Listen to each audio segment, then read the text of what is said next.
Digital data protection act पर हुआ बवाल। क्या पत्रकारिता को खत्म करके ही मानेगी मोदी सरकार?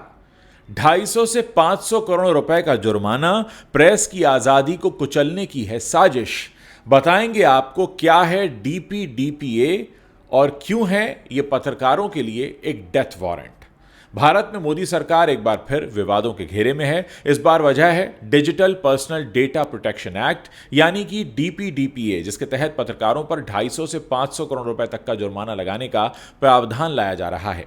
उस देश में जहां ज्यादातर पत्रकारों की मासिक सैलरी 50 से 60 हजार रुपए के बीच सिमटी हुई है, वहां इतनी भारी भरकम जुर्माने की रकम लगाना न सिर्फ हास्यास्पद है, बल्कि यह साफ दिखाता है कि सरकार सच्चाई को दबाने और प्रेस की आज़ादी को कुचलने की साजिश रच रही है। यह खबर पत्रकारों के लिए खतरे की घंटी है और लोकतंत्र पर एक और काला धब्बा भी साबित हो सकती है। आइए आपको बताते हैं कानून क्या है।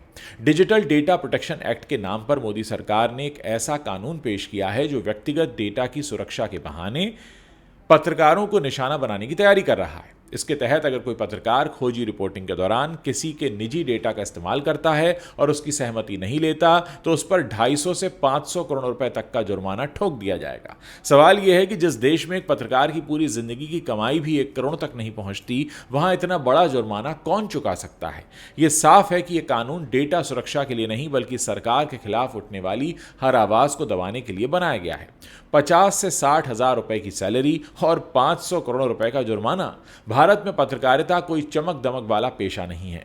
छोटे शहरों और कस्बों में काम करने वाले ज्यादातर रिपोर्टर्स को 20-30 हजार रुपए के महीने की सैलरी मिलती है, जबकि बड़े शहरों में यह सैलरी 50 से 60 हजार रुपए के आसपास होती है। ऐसे में मोदी सरकार का यह कानून पत्रकारों के लिए गले में फंदा डालने जैसा है। अगर कोई पत्रकार सरकार के भ्रष्टाचार, घोटालों या नीतियों की पोल खोलने की कोशिश करता है, तो उसे इस कानून के तहत कुचल दिया जाएगा। यह साफ है कि सरकार चाहती है कि पत्रकार अपनी कलम को तिजोरी में बंद कर दे।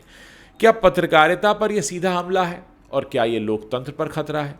क्योंकि मौजूदा सरकार का यह कदम खोजी पत्रकारिता को खत्म करने की सोची समझी रणनीति का भी एक हिस्सा लगता है। खोजी पत्रकारिता जो भ्रष्टाचार और सत्ता के दुरुपयोग को उजागर करती है, अब लगभग असंभव हो जाएगी। एक पत्रकार को किसी नेता या अधिकारी के गलत कामों को उजागर करने के लिए डेटा की ही तो जरूरत होती है, लेकिन अब उसे पहले उस व्यक्ति से सहमति लेनी होगी। तो क्या कोई भ्रष्ट नेता या अपराधी अपनी गलतियों को उजागर करने की इजाजत देगा? यह कानून पत्रकारों को डराने और उन्हें चुप कराने का एक हथियार भर है, ताकि सरकार की मनमानी पर या ऐसे लोगों की मनमानी पर कोई सवाल ही ना उठे।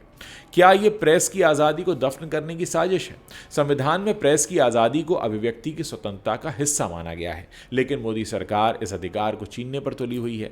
50-60 हजार रुपए की सैलरी कमाने वाले पत्रकारों पर 500 करोड़ रुपए का जुर्माना लगाना सिर्फ आर्थिक दबाव नहीं, बल्कि मानसिक आतंक भी पैदा करने की कोशिश है। इससे पत्रकार सेल्फ सेंसरशिप के लिए मजबूर होंगे और सरकार के खिलाफ लिखने से डरेंगे। नतीजा, गोदी मीडिया का बोलबाला और बढ़ेगा और जनता सच्चाई से दूर, बहुत दूर चली जाएगी। इस कानून से साफ है कि मोदी सरकार असहमति की हर आवाज को कुचलना चाहती है। विपक्षी नेता, कार्यकर्ता और पत्रकार सब इसके निशाने पर हैं। ये कानून सरकार को एक ऐसा हथियार देगा जिससे वो अपने खिलाफ लिखने वालों को आसानी से जेल भेज सके या आर्थिक रूप से बर्बाद कर सके। जिस देश में पत्रकार पहले से ही कम संसाधनों और दबाव में काम करते हैं, वहां यह कानून उनके लिए किसी डेथ वारंट से कम नहीं है। पत्रकारिता सिर्फ खबरें देने का काम नहीं करती, बल्कि ये जनता को जागरूक करती है और सरकार को जवाबदेह बनाती है। लेकिन मोदी सरकार इस कानून के जरिए शायद सच्चाई को दबाना चाहती है। अगर पत्रकार डर के मारे सरकार के घोटालों, नीतियों और गलतियों को उजागर नहीं कर पाएंगे, तो जनता अंधेरे में रह जाएगी। ये राइट टू इंफॉर्मेशन पर सीधा हमला है जो लोकतंत्र की नींव है।